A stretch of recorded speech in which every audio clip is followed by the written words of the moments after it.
Hi and welcome to this week's Realty Talk Show. Today we wind the clock back some 80 years to check on the lessons we've learnt from history, or in fact that we haven't learnt anything at all. Bushy's guest this week is Simon Pressley, one of Australia's most prominent thought-leading property analysts, a recent Real Estate Institute of Australia Hall of Fame inductee and director of award-winning national buyers agency Propertyology. Simon and Bushy go on a bit of a journey and pick through the data that Simon and his team have assembled to the conclusions that we can draw from those experiences. Hey, if this is your first time with us, welcome. You're going to find us on all podcast players and through the Southern Cross Oz Stereo network. If you like the show, make sure you hit that subscribe button. Help us to continue to bring you the best guests every week. Join the conversation too anytime on Facebook at the Property Hub Collective. We'll be back in just a moment as Bushy goes back in time with Simon Pressley. Hi, just before we go back to the show, I want to spend a few seconds and tell you about a book that was sent to me that's now become my go-to reference when I'm looking for inspiration about property investment. You know, sometimes it's not about knowing all the answers. It's certainly more important to know what questions to ask. This book by Rusty is called The Property Wealth Blueprint, and it's one that you don't read just once and then put it away. It stays out as a reference. It's a book that you go back to time and time again, as I do, because it's packed with personal experience and with great examples of how to get property investment right. It's very frank, it's to the point. And as you can see here, I've needed to bookmark several points, and I can tell you that it's a constant companion on my desk here. The remarkable thing is that it's absolutely free on Rusty's website, getrare.com.au. Get Rare. It's a gateway to a richer life. The website there for you again, getrare, R-A-R-E.com.au. So get this book, get it for yourself. Realty Talk from Property Hub on all podcast players.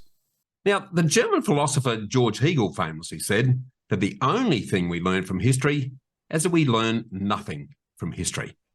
And nowhere is this more true than in the wonderful world of property, where everyone mistakenly thinks that current property conditions are always unique and different from the past. But if you've been involved in property for as long as today's special guest and I have, you'll know that history generally rhymes. Today, we've got the opportunity to put this right and to learn what property history lessons have taught us. So, welcome back to the Property Hub's Realty Talk Show, Simon. G'day, Bushy. I'm really looking forward to this chat. It'll be quite nostalgic, I think, some of the things we're going to be talking about today. Absolutely. I am probably going to reveal my age through our discussion, mate, but there's a lot of having a look at some of the stuff that you were suggesting we're going to talk about today. There was a lot of very fond memories that were emerging from that, mate. So I know everyone that's tuning in is going to get a lot of that out of the discussion. But just to sort of kick things off, Simon, can we start by getting you to paint us a picture of what Australia looked like way back in 1943 compared to how it looks now, starting with population and some other metrics? Yeah, so for 1943, for those who aren't great with their history, we're in the back half of World War II. Of course, World War II finished in 1945. Australia had an enormous rental crisis. We sort of before the war, we already had a dire shortage of rental accommodation. And then when Australia chose to participate in the World War, not that we were given much choice, but we literally could not build any more homes, zero homes, because our skilled workforce was off fighting for our national security. So the rental crisis in 1943 was very much there and about to get worse for decades to come, as we'll go through. And national population back in 1943 was just 7.2 million. It's 26.3 million today.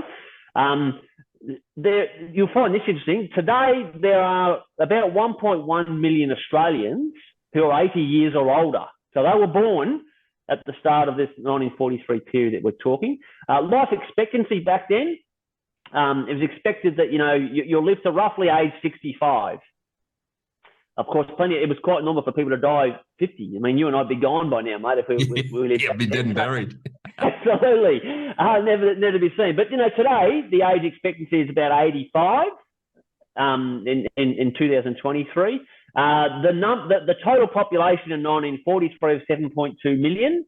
Australia today has 7.2 million people that are aged 55 and older. Crazy stuff. Yeah, really interesting stuff, mate. Sort of diving onto the population piece that you mentioned already, what impact has population growth had on property values over that extensive period of time then?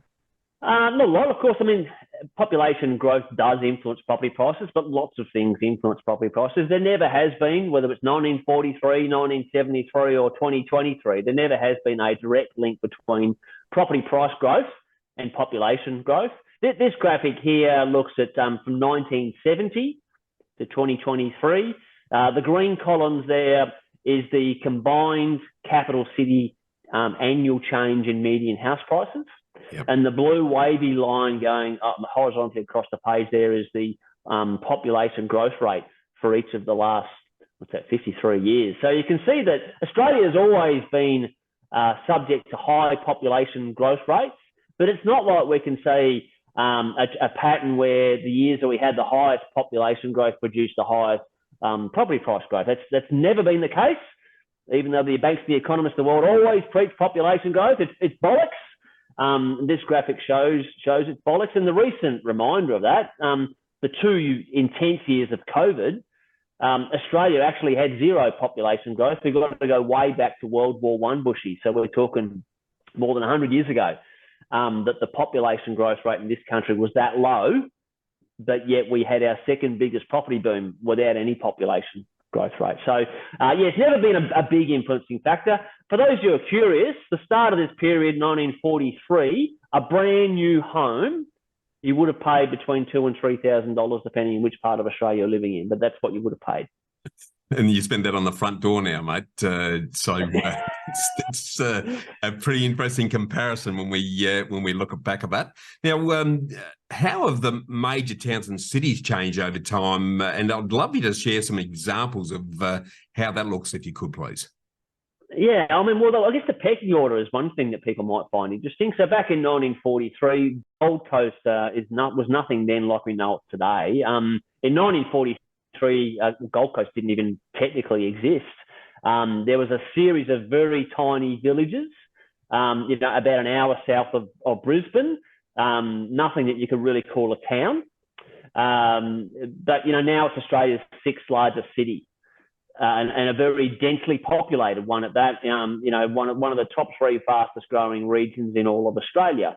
So that's the Gold Coast. Canberra, back in 1943, even though it's our national capital, Canberra was only our 16th largest city in 1943. It's our 7th largest now. Perth, back in the 1940s, was big in terms of it was a capital city, but Adelaide was a significantly bigger city than Perth back then, about 47% bigger in terms of population size. And jobs are different. Back in the late 1940s, 1950s, 21% of Australia's workforce was in manufacturing, 9% was in agriculture. Today, about 14% of our workforce is in manufacturing, and only 2% is in agriculture. Of course, the services sector is taken up a lot from the manual labour days. Big shift, which would have an impact on where people live and how they live. You've touched on this already around the population piece, but I'd love for you to take us through some examples of how population growth looks versus housing values, with some specific examples that we talked about previously around Launceston and Townsville in particular, if you could. Yeah, absolutely. And look, I could have picked any one of the 400, towns and cities across Australia, but we always talk about the big cities, don't we? Brisbane, Sydney, Melbourne. So I've chosen Tasmania as a southern-based city. Some people won't be aware, but Launceston is Australia's 4th oldest city. It actually was founded well before most of our capital cities, and today it's still a very sizable, 34th largest city. But its population has grown. It's grown everywhere. Yeah. It's grown at different rates. The population growth has grown at different rates in different townships across the country. But population's grown, cost of housing's grown. Launceston would have paid about $5,000 for a standard house in Launceston in 1950. Today, you really won't get much change out of $650,000, to be honest. And I can say that I've got a stake in Launceston myself. Population at the turn of the century, Launceston's population was about 19,000. Today it's about 90,000. So, it's grown a lot. And look, I'm biased, but one of the most special parts of the world, I think. Townsville in the far north of Australia, it's evolved incredibly. One of the most diverse economies in all of Australia today. But its roots, it's our front line for our national defence. Townsville is Australia's military capital. But it's great for manufacturing and precious metals and tourism and education, health.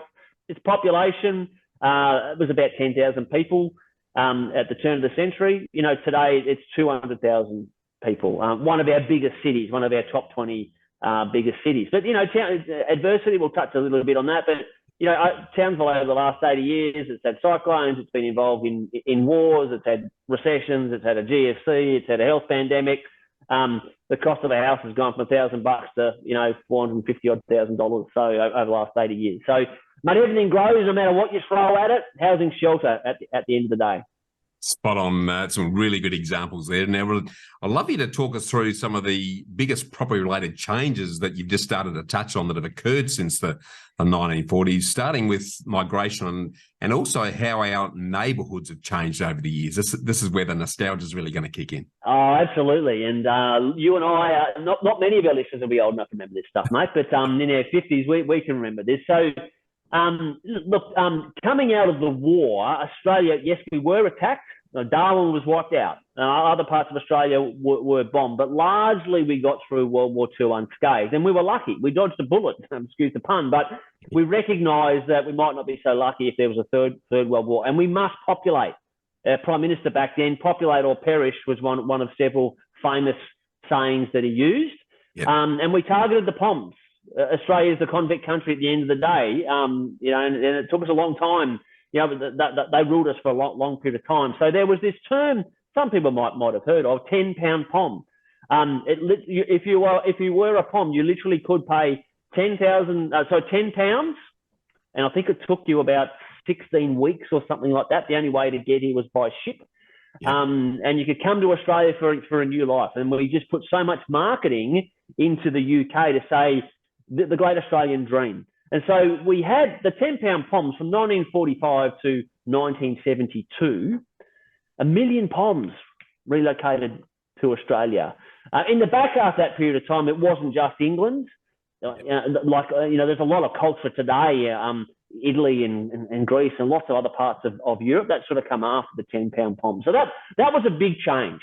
Our population grew a lot from that, but we become a lot more culturally diverse. The things we enjoy today is largely a legacy of how we responded to World War II.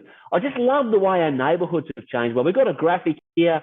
This takes me back to being at my grandparents' place, as a 10-year-old playing cricket in the backyard, which was what you did for entertainment back then. You weren't stuck on a device like our kids are today. But This backyard is almost exactly carbon copy of my grandparents. So people are wondering, what's that Besser brick, ugly thing there in the yard? That's what they called an incinerator. Now, what that was, you didn't have recycle bins like we got these days that the council pick up. And your rubbish bin was the old galvanised tin can thing, which you only fit so much in. So most backyards had the incinerator. So you would burn your own rubbish and smoke would go everywhere. Too bad if you're a hay fever or asthma sufferer, but that was in pretty much every backyard. And the old-fashioned Hills hoist, well, that come out of, about 1953-ish. Now, probably you and I used to swing on it, and our parents would be whacking us over the head with the mop saying, "Don't do that, you're going to break it." But that's where we hung our clothes on. The Victor lawnmower, that come out of the 1950s as well. Some not so pleasant stuff. We had a major problem trying to build enough homes for decades, really. And one reason was we haven't got enough timber to build the home. Skilled labour was the biggest constraint, but materials was also a serious consideration. So we developed this this fabricated product called asbestos. So we're laughing at it now because it causes cancer. It's outlawed now, but from 1945 to eventually being outlawed in 1985, pretty much any home in Australia that was built in that 40-year period of time, either all of the home or most of the home was with asbestos. Home sewerage, it sort of started to come in at the turn of, early 1900s, but it wasn't until 1950, which is not that long ago, mate. No. It wasn't until 1950 that sewerage was a regulated requirement to be put in new homes. So there were still plenty of homes in the late 60s that didn't have home sewerage. You were still going to the old, what they called the traditional thunder box. Well, I was sharing with you in the green room when I grew up in the booming rural metropolis of Goroka in Western Victoria. We had a drop pit toilet, Simon. I remember going out there on rainy, cold nights and dropping the torch down the pit to see my grandfather come out with a magnet and a string to try and hook it out of the sludge as a beam of light shone up from the slime below. Well, as we said earlier, mate, there's more than 1 million people that are still alive today that live through that. So things change quickly. It wasn't until around about the 60s that there was any form of commerce in the suburbs. So certainly any white-collar service, any bank, the accountant, the solicitor, 100% of them were in the CBD. The only form of commerce that existed in the suburbs was the old-fashioned corner shop. So this is before Coles and Woolworths become the big conglomerates that they are today. But groceries, and we talk. So in the 50s, maybe every second house had a car, which means that the other houses didn't have a car. You got around a lot by push bike, and there's not too many groceries you can carry on your back while you're traveling your bike, or walk. So most of us bought our groceries, the whole shop, not just a bit of milk and bread, from walking 500 metres or wherever it was to the corner shop. Now, that existed through to the 70s, really. Yeah. But as I said, all business, you went into town for that. In the early 1970s is when supermarkets progressively started to be developed in suburbia. Yep. I'm a 1970s baby. So it was about that time that the Westfields of the world started to pop up. But they were a lot smaller scale than now. But that was the start of going to one venue for multiple different retail shops. And then that sort of progressively from there, we would start to see a real estate agent pop up in the suburbs and that sort of stuff. But that's not that long ago. Also around the 70s, maybe a little bit earlier, the 6-pack block of units. Yep. They started to pop up, and we have a look at them now in places like Sydney and Melbourne. They'll go up 100 stories, but 2 or 3 stories. We started to see those in that period of time. The rise of the middle class. That happened in the 60s and 70s. We're talking, we're measuring miserable at the moment with inflation being at sort of 7%. We had decades, mate, was in double-digit territory. But of course, whilst the cost of everything went up, the wages, went up a heck of a lot as well. What we call fried egg town planning. So again, from about the 1970s onwards, the town planners recognised that we want the cities to become more densely populated, so progressively the apartment blocks got higher, but we want more business there. We want to get everyone to come into town. The first casino that Australia had was in Hobart in 1973. Yep. Seems like poker machines are everywhere these days. Fast food, that really took off. It started to come in the 70s. The Golden Arches, Macca's, come to Australia in the early 70s, but they weren't on every sort of second corner until the 80s, KFC, Macca's, Hungry Jack's. Yep. We used to have children freely roaming the street, and we were very comfortable as parents that they were safe. Not these days. Cubby houses were everywhere, tree swings, 2 household incomes. They become more increasingly common in the 90s. Yep. Now a lot of households have two incomes. The regional expansion, that probably really started to take off in the mid-90s. And not saying that every regional town did it, but it depends on their local assets, whether it's natural resources or farming or food production, whatever. Infrastructure, the 90s, we invested a heck of a lot in airport infrastructure. and air travel started to increase a lot. The 1990s is when the really, really high-rise apartment stuff really started to kick in. And, of course, the digital platforms in real estate, realestate.com, domain, it was the very early 2000s. We take it for granted these days, but this time 20 years ago, they sort of only just started. Property data, CoreLogic Australia didn't exist until about 11 years ago. That's right. I remember back in the 90s combing through the newspapers with a highlighter and then getting out the street directory to try and weave a path to look at all the properties all day Saturday. Yes. Just about every weekend was spent in the car driving around looking at properties. It's a far cry from scrolling with your finger on the phone these days, Simon. Yeah, yes, a heck of a lot of change. But it's when you go through it like we have in the last 5 minutes, we've packed a lot in the last 80 years, haven't we? Massive change. And I think we forget, until talking about this, there's a lot of stuff I've completely forgotten. And the change has been exponential, particularly in the last couple of decades. So I'd love to get your thoughts on how we fared also in terms of household size, the transport infrastructure impacts, the regional city development, and any relationship between Australia and our global economic ties. So what's your research telling you on that side? Yeah, look, I mean, I've literally devoted years to reading, the old archive newspapers, and it's fascinating stuff. Some of it you remember, as a young kid, and some of it, I wasn't even born, but a lot's changed. So coming out of the war, suburban development of housing estates was, on steroids, but the standard block was sort of 800 square metres, and most houses were built for 3 bedrooms, whereas these days a lot of them are built 4 bedrooms. When we look at census data, the official numbers, the average annual the average number of people per household in Australia back then was 4. That's progressively reduced to today being 2.4. But big drop. It is a big drop. But it's funny, we've got, over that period of time, we've got households with less people in them, but the houses themselves have become bigger and the blocks have become smaller. So we are really, causing some of our own problems. But what was also common, probably up until the mid-70s, to be honest, Bushy, lots of households, it wasn't just family members living in them. Because we had a dire shortage of housing, it didn't, correct itself with proper policy until the 70s. Lots of single people really had no choice but to hire a room from someone. And that was common. What we know today to be a boarding house, which might be, someone living in the country who's been sent away from, by their parents, lovingly, of course, but to school and sort of live on campus. That's what you and I associate with a boarding house. But back then, it could have just been a big home with 10 bedrooms and 20 people living in it.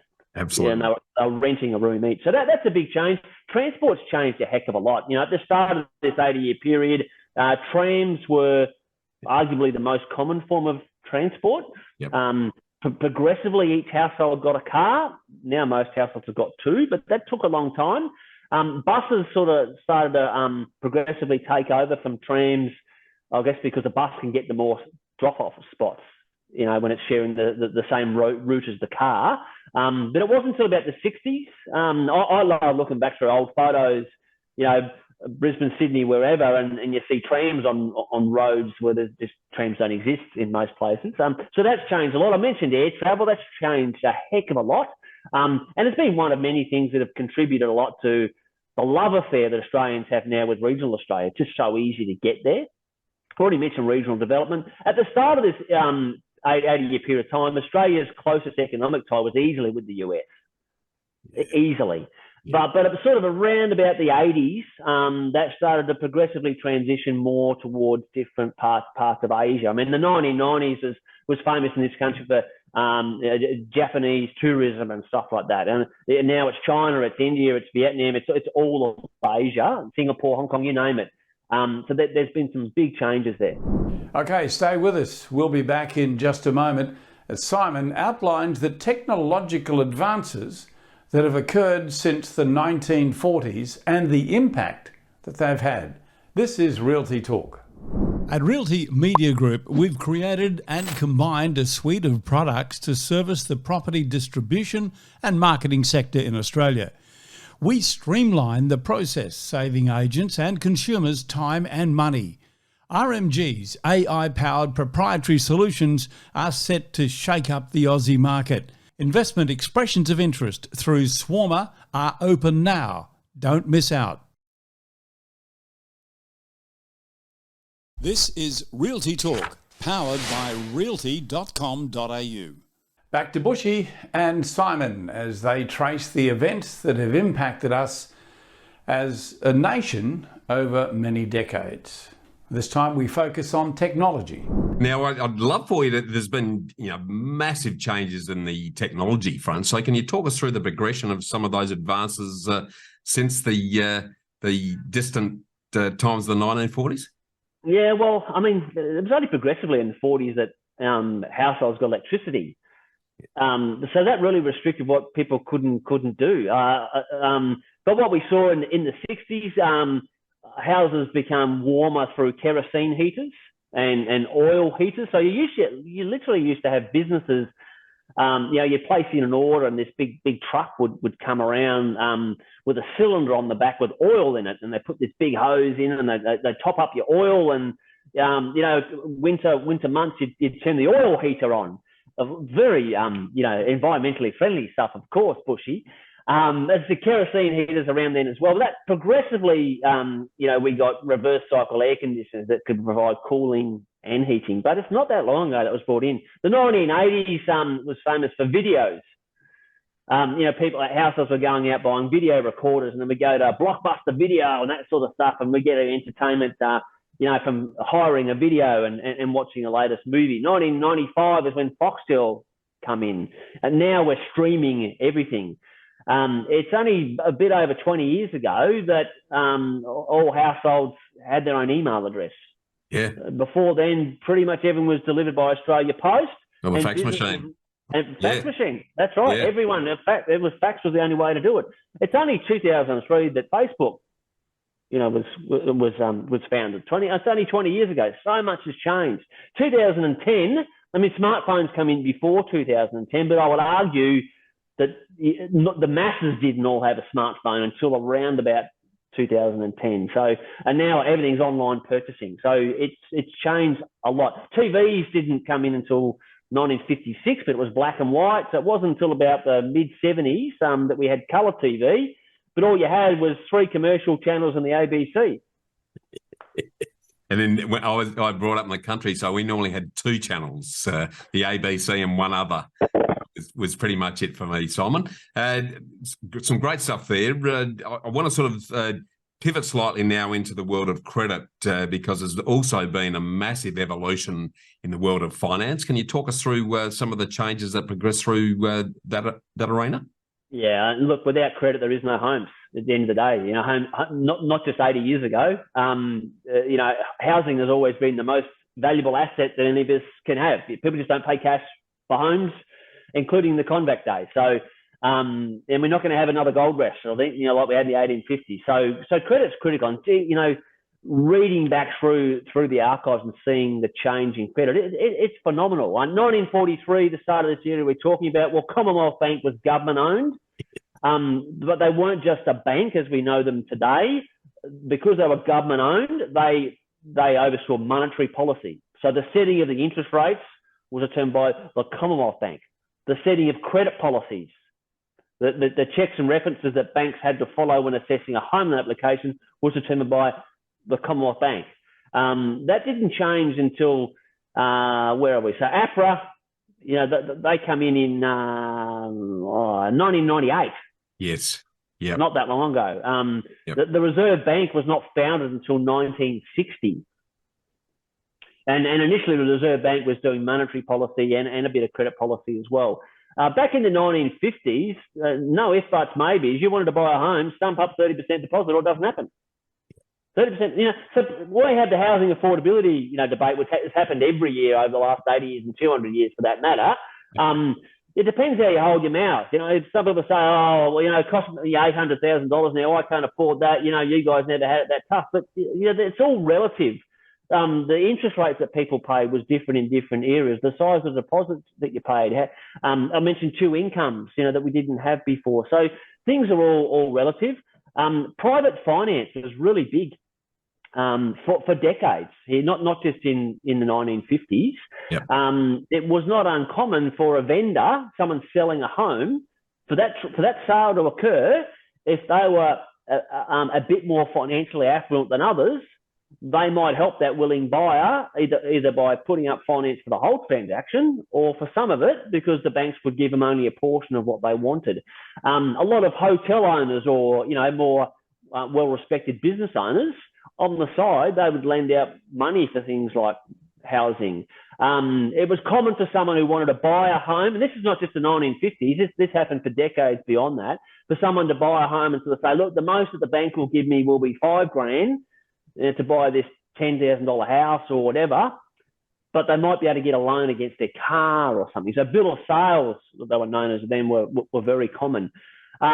Mortgage insurance, very important for home ownership, especially getting that first foot in the property ladder. Well, that didn't start until 1965, Bushy. Yeah. And it was actually driven by credit unions. Yeah. Credit unions had a big share of home lending until the digital world started. Decimal currency, of course, came in 1966. In the 1970s, money boxes. We all had money boxes. All our loose coin, but it amounted to a lot of money. If you filled your money box up with coin, you could have $10. Now, $10, won't buy you much at all. Well, put some relativity around it. I used to buy a bag of lollies for 1 cent in the early 70s, mate. So at $10 on a money box went a long way. A long way. Those days. The Australian dollar was floated in 83. We're talking about credit. Banking deregulation was huge in the early 90s. So essentially what that meant was some of our bigger banks, I mentioned CBA, Westpac, they become privatised. So they become responsible to shareholders. And it's amazing when you get rid of the political plonkers and you put in entrepreneurial and business-minded people. It's amazing what shit you can happen. If only we did a bit more of that these days, right? But so loan products, we become very creative. Not only could you get credit with, a smaller than a 30% deposit, but the features that were attached to loans, progressively we saw things like offset accounts and redraws and electronic funds transfers. None of these existed back then. You had to go into a branch and you had the old passbook account. So lots of change there. The Australian Stock Exchange was listed in 1998. GST was a big thing. That was supposed to be the tax to replace all taxes in this country. They wrapped up a lot of taxes, but they still managed to leave out things like stamp duty and a bundle of other taxes. But that was in the year 2000. It was also big for property markets because I guess to compensate the initial hit of bringing in the GST, where everything would essentially increase by 10% overnight, there was all these government grants thrown out, for first home buyers especially. So that was big. Mortgage brokers, they existed in the 90s, but it wasn't until the 2000s that they really started to take off. I think in 2002, for memory, there was about 30% of home loans written were via a mortgage broker. Today, it's 70%. Frankly, why would you go to a bank? Exactly. There was a period of time there for about 5 years where there was such a thing as a 106% home loan. Yeah, I took advantage of one of those to buy an investment property, mate, at the time. So I remember that very well.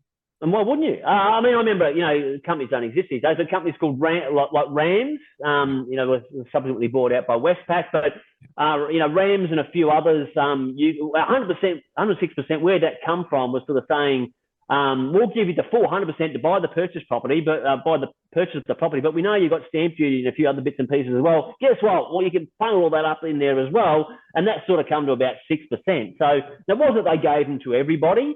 You still had to prove that, you had a savings pattern, even though you might not be putting any cash in and you had a stable job. But I'm not saying we need to go back to 106% home loans, but there were some things there that I think we can take back out and look at, the housing situation today. We've been through a GFC, 2008. Credit became very hard to get for a few years there. Australian property markets actually stood up really well, but it was harder for people with good, strong credit to get a loan for a couple of years.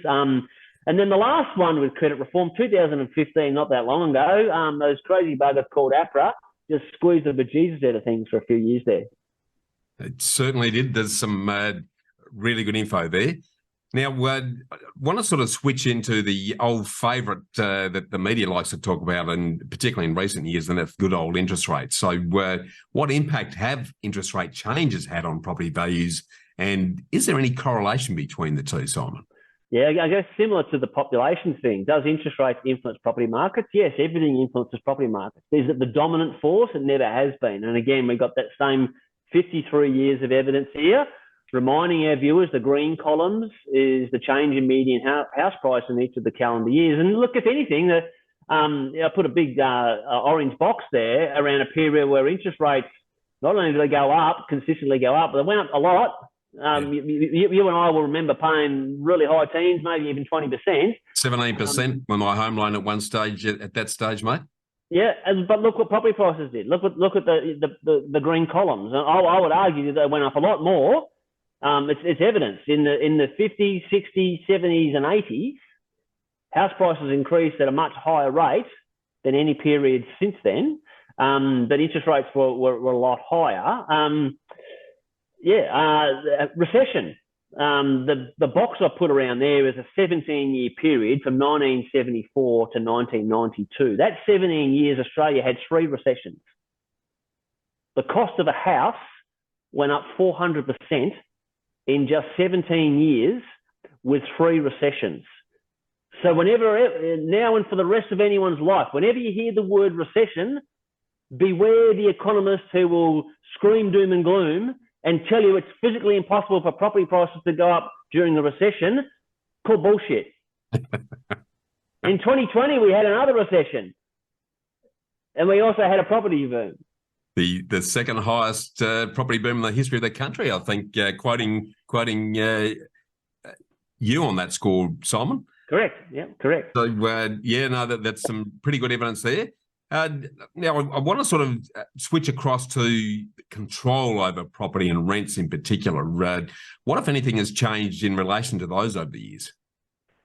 Yes. Look, I wasn't aware until the stuff we're talking about here with rent control is not something that you're going to learn in school or economics degree or whatever. I've never heard of it. And I'm 53, mate. I never knew of it until rummaging through all the archives. And the stuff that the number one topic I think that's dominated Australian current affairs over the last couple of years is rents.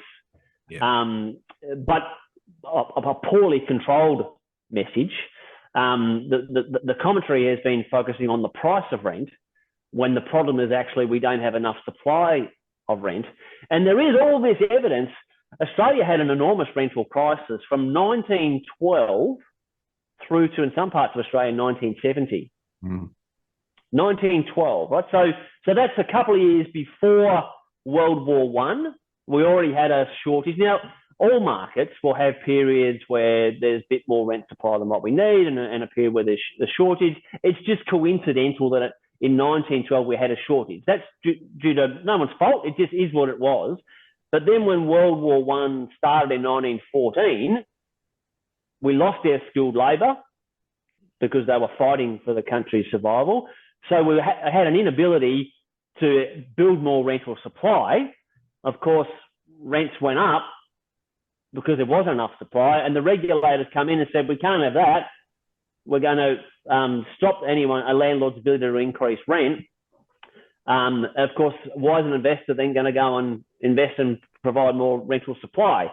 I could sort of understand it when you're at war because you literally can't build anymore. And the reason rent controls were brought in during World War One was literally that. The skilled labour's not there. Yeah.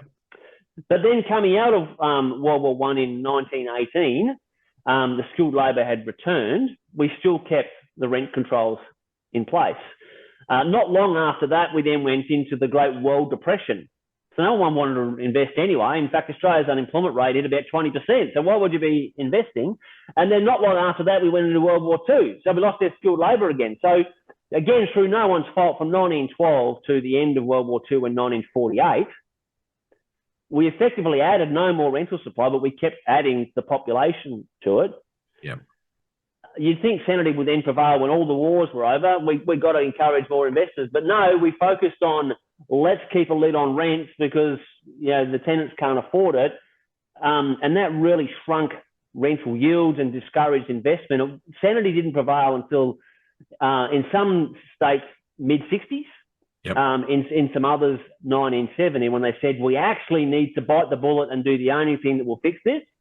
And that's to encourage people to invest in their future. And some will choose property as their asset class to do that, and that will fix this problem properly. So, but from 1970s through to, let's call it 2019, a year or so before COVID, we were fine. Australia was fine. But now we've gone crazy with rental legislation, and we haven't learned anything from all those decades of proof, mate.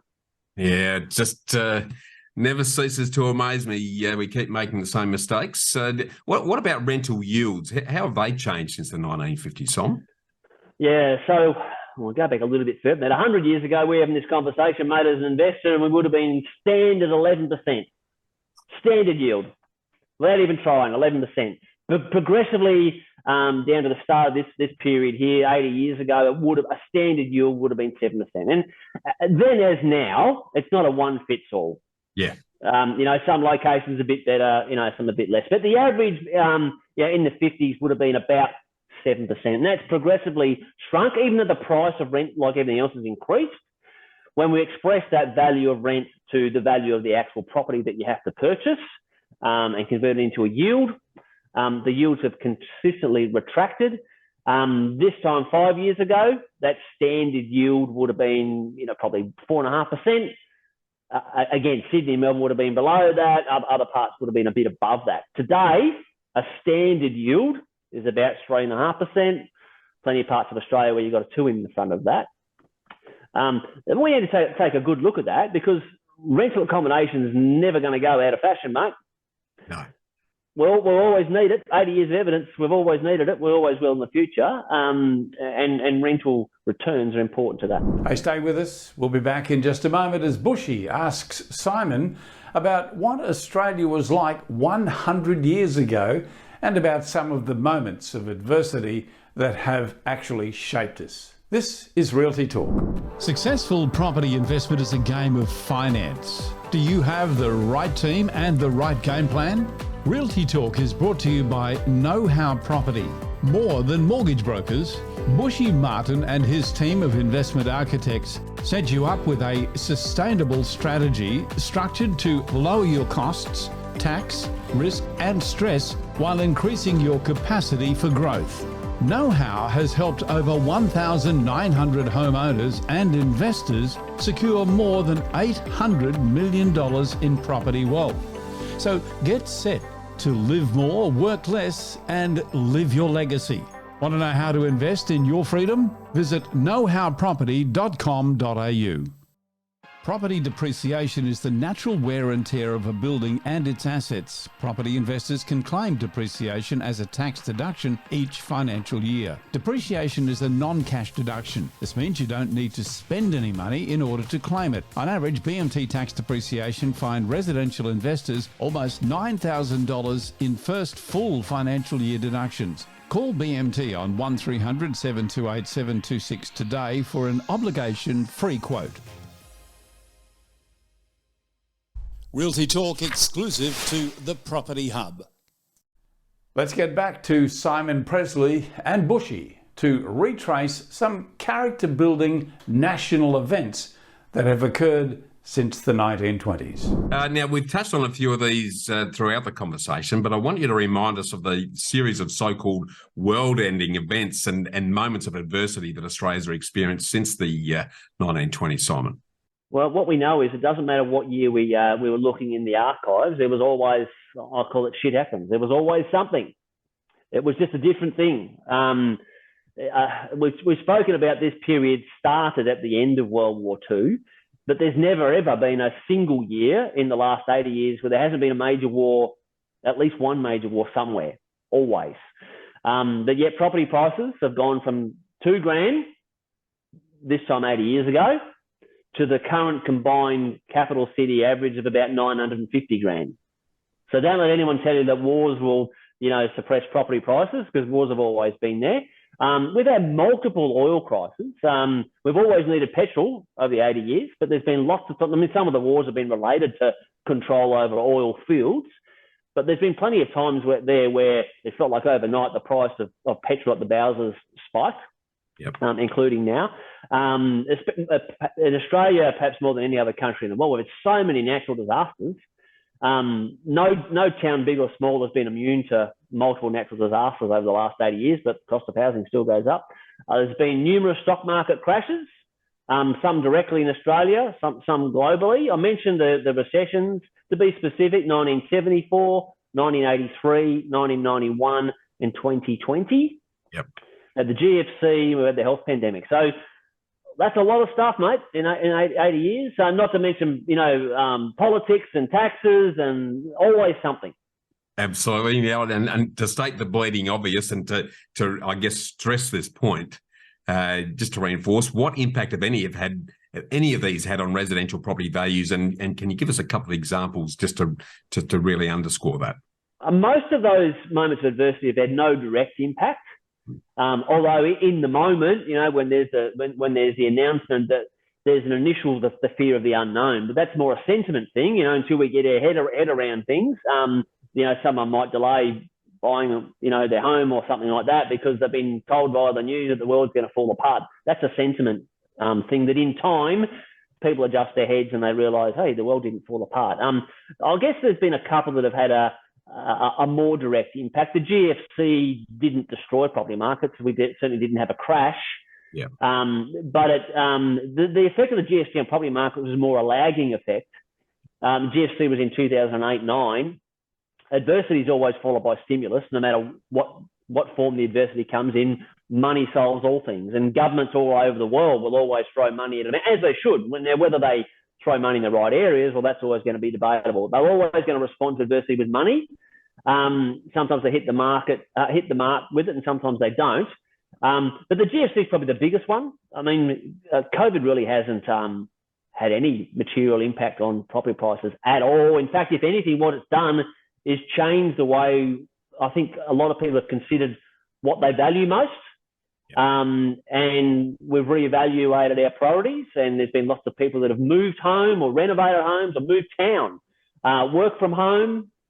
So I'd argue that of all the moments of adversity, COVID's probably had the most positive influence of all of them. 100% agree. 100%. It's brought forward a lot of trends that were already in play to our benefit. Actually, in that context. Now, we've talked a lot about what has changed, Simon. What hasn't changed much in property over the last 80 years?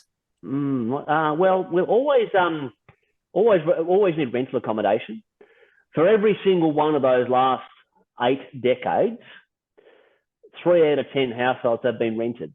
Yeah. Every single one of them. Now, in some individual years, it's been 32% rent, and some others have been 28% rent. But give or take, 3 out of 10 households for every single one of those last 8 decades. I would suggest that's a big, big, big body of evidence to say to everyone listening to this today, we're always going to need rental accommodation for 3 out of 10 households. So how about we get our shit sorted and start doing what we need to provide rental accommodation for those 3 out of 10 households. That's never changed. The government contribution to the rental pool, one thing that hasn't changed there, it's always been a very small contribution, but the contribution's got smaller and smaller and smaller. Today, our combined 8 state and territory governments and the federal government, they own 9% of Australia's rental pool. So it's the everyday Aussie that owns the 91%, and they're the ones that need to be encouraged to provide more. Interest rates and inflation, they've always been around. Yep. There's been lots of periods when they've been incredibly high, a lot higher than what they are now. Negative gearing has been out not just for that 80 years, but for more than a century. Negative gearing is actually not a formal policy. It's just a term that people use. But it will always be around because, well, I assume it will always be around because the tax office will always require people to declare income and claim expenses. Yep. And property, the biggest expense is debt, hence the word gearing and negative gearing. The biggest expense will be interest. And in periods when interest rates are high, that increases the chances that the property will run at a loss rather than a profit, hence the word negative. So that will always be around. There was a 2-year window in there where the Hawke government, 85 to 87, thought it was wise to scrap it. and people voted with their feet, and he made the problem worse, so he brought it back in 1987. We've always been popular, highly sought out from overseas migrants. They've become a national security policy, the 10-pound promise we were talking about earlier, to protect ourselves, populate or perish. But I think all World War II did was open up all the other countries to, hey, there's this, what we call the Great Southern Land down under, and all the great opportunities that we offer. That hasn't changed over the last 80 years. I can't ever see that changing. And the great that it brings to our country, the great diverse foods and cultures and clothing, it's been awesome. Housing supply has always been a bone of contention the whole 80 years. The archives are, like every month there's a story somewhere about we don't build enough. Every month there's a story about housing's expensive, including when a brand new house cost $2,000. It wasn't affordable. We got a newspaper clipping I found in the archives, 1950, front page of the Sunday Telegraph. Only 1 in 5 people stand a chance to buy a home. In 1950, we were saying that. Some things will never change, my friend. No, there's some really good examples there of exactly that. While we keep thinking it's all happened before. If we sort of wrap a big bow around all this, Simon, what are some of the key takeaway lessons that we need to be heading from all of this? Well, I think the biggest lesson is we've all heard the saying, safe as houses. I've given you 80 years of evidence to, I guess, show why that term exists. I didn't create it. No one can stack their name to it, but we can see it's true. It doesn't matter what happens to interest rates, what happens to inflation, what happens to population, what happens to the economy, what moments of adversity that are out there. Humans always need shelter. Housing is not an index. We always need shelter, and no matter what is happening in the world, good or bad, and we don't just live in the same house all our life. So even without population growth, property transactions still take place because household circumstances change, incomes change, families change. And when people transact in real estate, they create competition, and competition causes prices to grow with or without bloody population growth. I'll keep saying it. It's the existing population that buy 95% of the properties. A graphic I've put together here showing the last 80 years bundled up into 4 blocks of 20-year periods, and showing how many times value did the standard house increase by. So the 20 years ending 1960, so the 40s and 50s, capital city house prices increased 3.6 times. The next 20 years, so the 60s and 70s, house prices increased 6-fold. The next period of time, so we're looking at the 80s and the 90s, they increased 4.4 times. And the most recent 20-year block, they increased 3.7 times. Wrap all that up, and what that says, 80 years of evidence, there's a pretty good chance, Bushy, no matter where it is in Australia today, you buy a property today, and 80 years of evidence will say it'll be worth at least 3 times that, maybe 4, maybe 5 times that over the next 20 years. So if you're 40 years of age and you want to exit the workforce in age 60 in 20 years' time, get busy. Safe as houses. Beautifully said, mate. It's certainly a very solid foundation. This is not just cherry picking like a lot of data tends to do. This is a long-term look at what's happened over that time, and it's all predicting that there's no reason why that's not going to continue, given the underlying fundamentals are exactly the same. So look, there's some really good examples there. If we sort of paint the picture of what things are going to look like in 20 years, you want to put a bit more shape around that?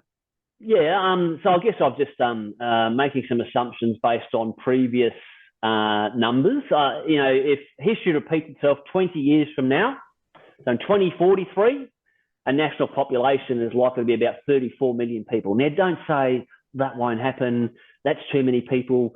When we had 7 million people living in this country, people were saying we could never survive with 11 million people, let alone 20 million people, let alone 26 million that we are today. So if we've got 34 million population, we're likely to have a housing stock of about 15 million properties. The standard house price, if it increased, let's call it 3.5 times over the next 20 years, a standard house will be worth 2.7 million. That's not a luxury home. That's a pretty basic 3-bedroom, weatherboard house somewhere in Australia. $2.7 million. So don't moan and groan about housing affordability. They were moaning and groaning about that 50 years ago. It will keep happening. Life expectancy, we're going to live longer.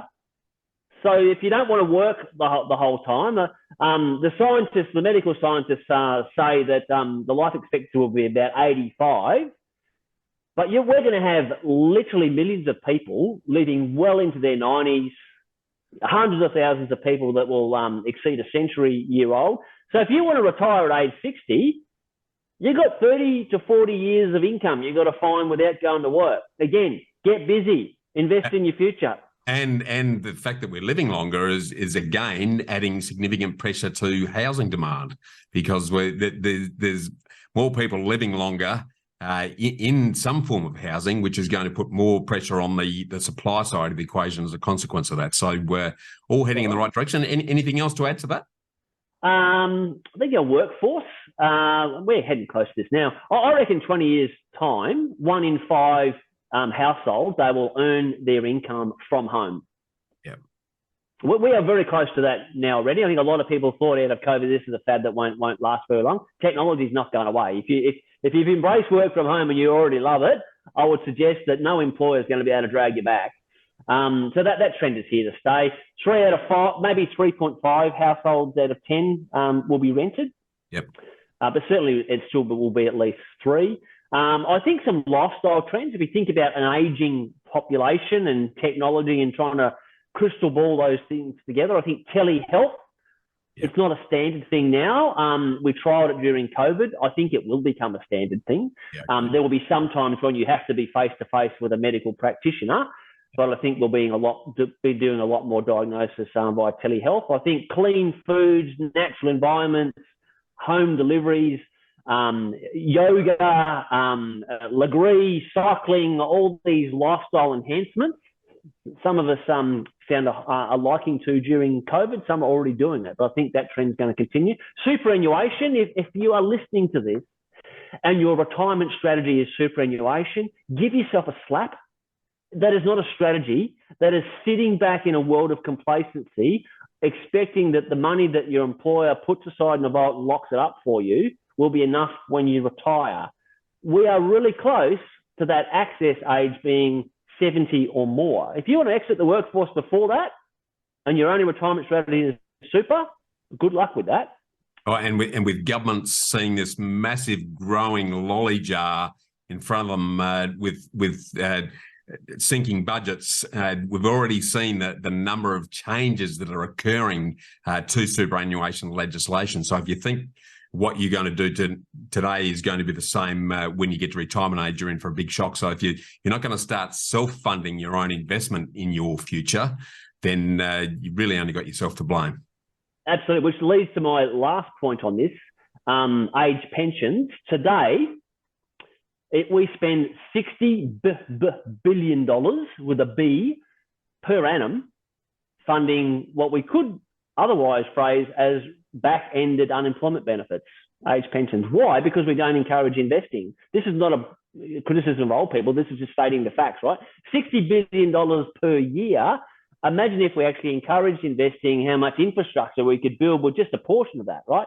So living longer, the reliance and not encouraging investing, the government-funded taxes that they collect that need to be, pushed aside for age pensions is going to be an even greater reliance. So invest in your future, because no one else is going to do it for you.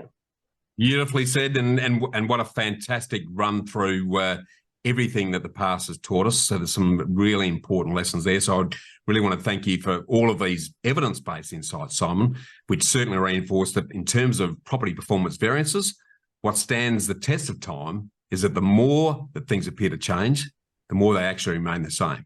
And it's clear that property is not reliant on one current dominant driver, but is actually affected by a multitude of dynamic factors that all support ongoing growth.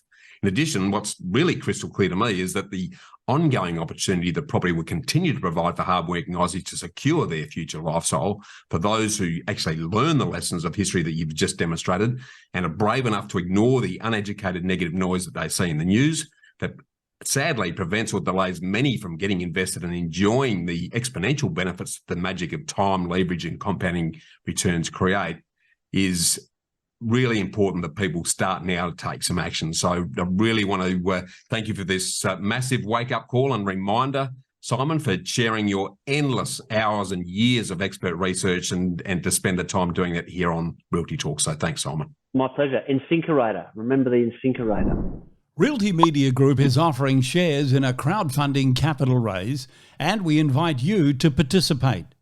RMG delivers innovation through AI-powered solutions to the $1.6 billion property marketing sector in Australia. With a proven track record, we're poised for growth. Investment expressions of interest through Swarmer are open now. Don't miss out. Subscribe now to Realty Talk. It's out every week. And that brings us to the end of this week's show. A big thanks to Simon and Bushy for a show packed with really interesting insights and some wonderful and sometimes revealing events from over the past 8 decades. Thanks, Simon. A real lot of work went into putting this together and we appreciate it. Make sure you don't miss a single episode of Realty Talk or Bushy's Get Invested podcast delivered to you each and every week. You can do that by subscribing to the Property Hub now on your favourite podcast player or wherever you're listening to or watching this show.